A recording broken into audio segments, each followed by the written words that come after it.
Welcome to Archeotech Assimilation, where we discover and investigate the technology of the Imperium and the tools of chaos.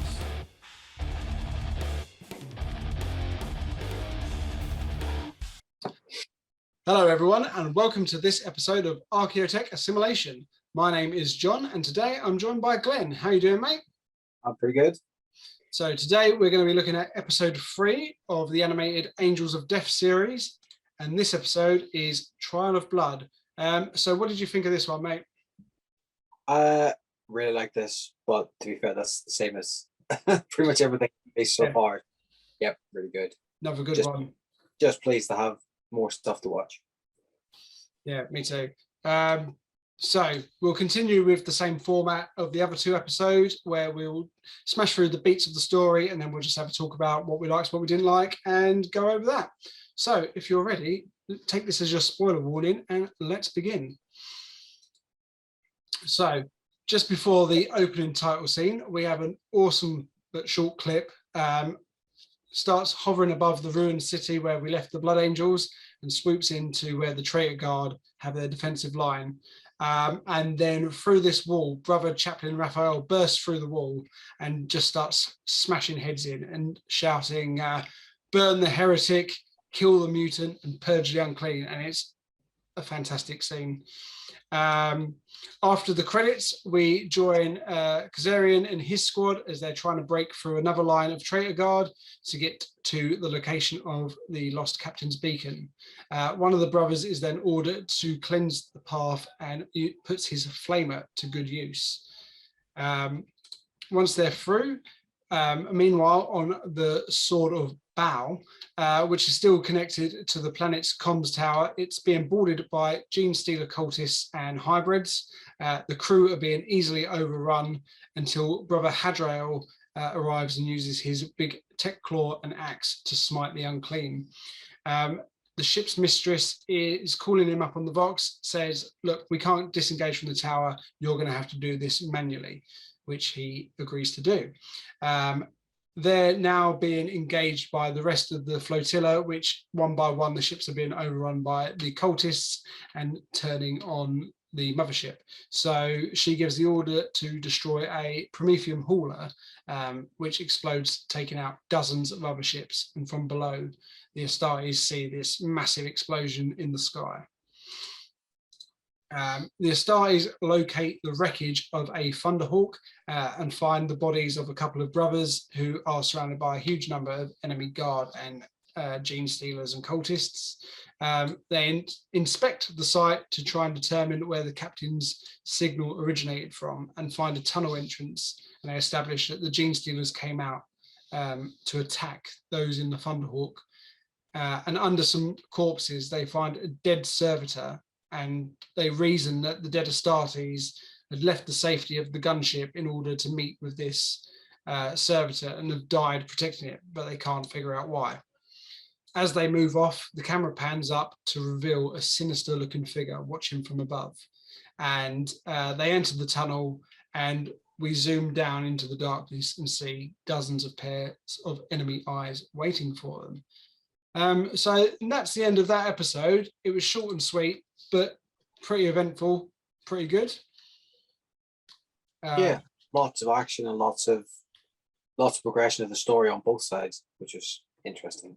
Yeah, like I said, that when the chaplain smashes through that wall, I watched that scene about 10 times on its own before I even watched the rest of the episode. I thought it was cool.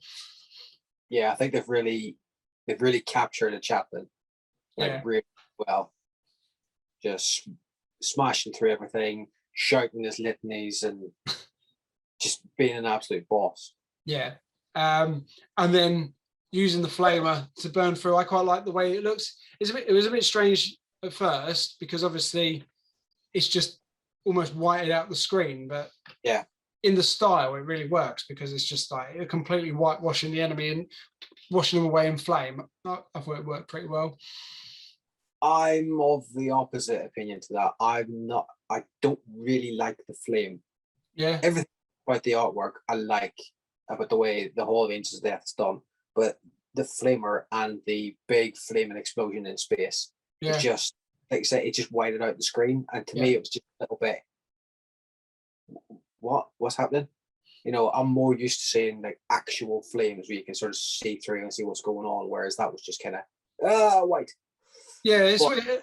I get it. It is weird, and it does white out the screen. But I was thinking, like, for the style where they've gone with the theme of only stuff attached to the Blood Angels can have color on it. Yeah. I don't know how else they would have done that. Yeah, I get it. Maybe it's a bit lazy or a bit of a cheat.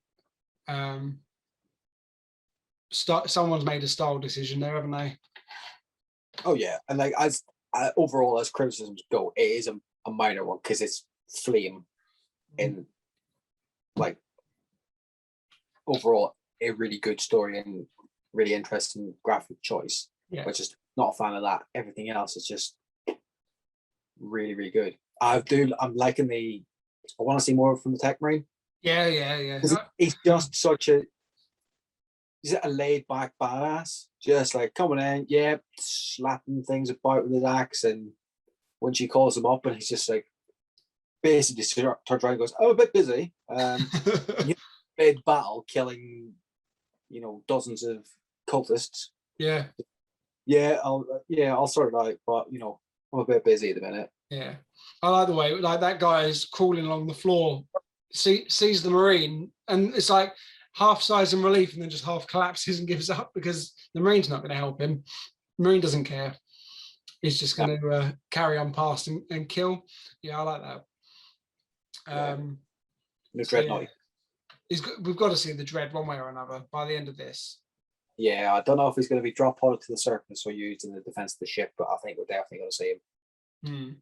I think he might be drop podded down. Yeah. Do you think Captain Orfeo's dead? I don't know. I really don't know yet. I don't know where the story's going. Like the thing with the servitor, and then was just sort of like going, "Oh, they were protecting him," and it was like, "Why were they protecting the servitor?" That's very like. That's basically a mindless, fleshy machine. I don't understand why they were protecting a servitor, so I want to see where the story's going with it. Yeah, someone else is involved. I wonder who it is. Any idea who the guy up in the window is?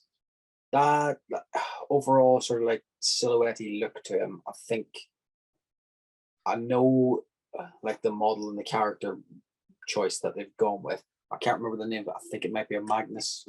He's sort of like still quite human, but with like a really advanced alien level of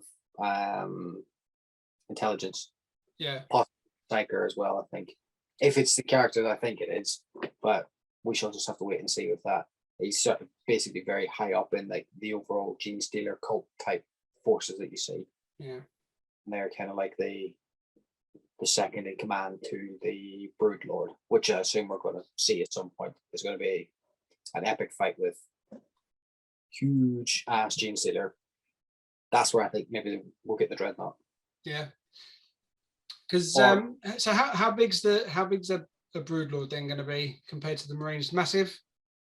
Just going by like model size, Broodlord will quite easily dwarf a Marine. Yeah. Because they were worried about the pure strain, and they're not massively big, are they? Normal Steelers are about the same size as a Marine, but they're kind of hunched over and not as hench. They're a bit more spindly, but just the speed and the claws and stuff will rip through a Marine. That's the same in tabletop as it is in, the fiction as well. So, a Broodlord is properly terrifying compared to what just a Gene Stealer is, and there's always in a Gene Stealer cult there's always a Broodlord at the top. He's the boss. Cool. Any other bits you want to pick out that you liked or didn't like? Nothing stands out. It was just really solid the whole way through. I just liked when they were given the order to start firing on the Promethean tanker. She's like, "We'll take out some of these ships," and that other crewmate was like, "What about the innocents on board?" And she's just like, "Which of us is truly innocent? Fire." She doesn't give a shit. I must say they've done a really good job of capturing like the whole overall grim, dark feeling of everything. Yeah. Even with the Marines, like they're not generally running from cover and ducking and stuff. They're just wading in, bolters firing, smashing stuff. You know, they're not being pussies, for want of a better word. Yeah. And the ship mistress, she's just, yep, do this, don't care. What we're doing is right. Yeah. Yeah. But yeah, no, that was a really good scene as well. Like, that was cool. I really like her. Really like her. Yeah, we got that in the first episode. Yeah, no. Oh no, not just that way. Yeah, she's but yeah. No, I like her character. She's just real hard ass. Yeah. And then the only other thing is obviously there's a bit of tension between Kazarian and I can't remember his name, the other sergeant who was first talking to the Tech Marine in the first episode, because they were arguing about actually coming to the planet's surface at first, and then when they were inspecting that site, someone says, "Oh, what do you think the Gene Stealers are doing now?" And Kazarian said, "Well, they're waiting and watching in the shadows." And the other sergeant sort of, even though he's got his helmet on, you'd think he gives him the evils and sort of mumbles under his breath. He goes, "Oh, you seem to know a lot about these Xenos," like as if he's like in league with them, or he's just jealous that this guy knows what he's talking about. I think it's more professional jealousy than anything else, because like he's, I don't know, maybe he's upset that he didn't get to go and join the Death Watch for a while. I don't know. Yeah. So it'd be interesting to see sort of how it plays out between those two, if they get the chance and they don't just get killed. Yeah, I'm still waiting for the first Marine death. Mm. Like, it's inevitable that we're going to get at least a few of them not going to make it. Yeah. Maybe drag one of them.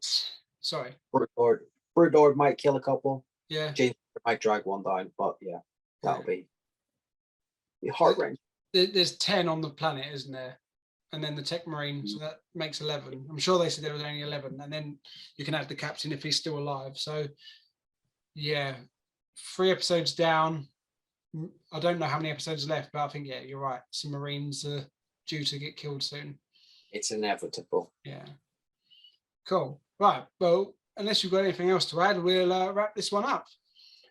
So let us know what you thought of the episode, the series in general, and our thoughts on it. We'll blast through this as always. Please do check us out on Instagram.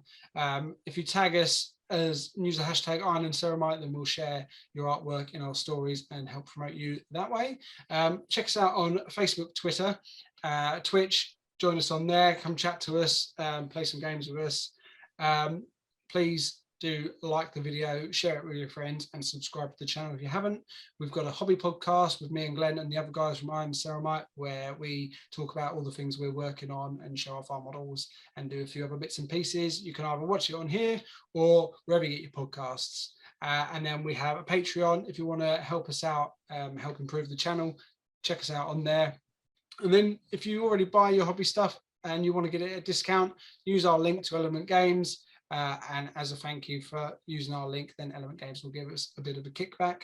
And then, Glenn, I'll leave you with combat cards. Yes, you can come and join our clans, Iron and Ceramite. Currently, I'm not the top of the clan at the minute, but, you know, all are welcome. And yeah, it's just a nice place to come and chat with us as well. Yeah, cool. Thank you very much. And we'll see you on the next episode. Bye.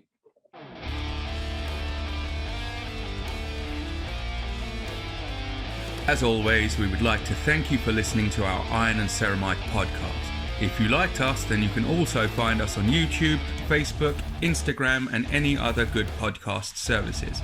Just remember, in the grim darkness of the far future, there is only war.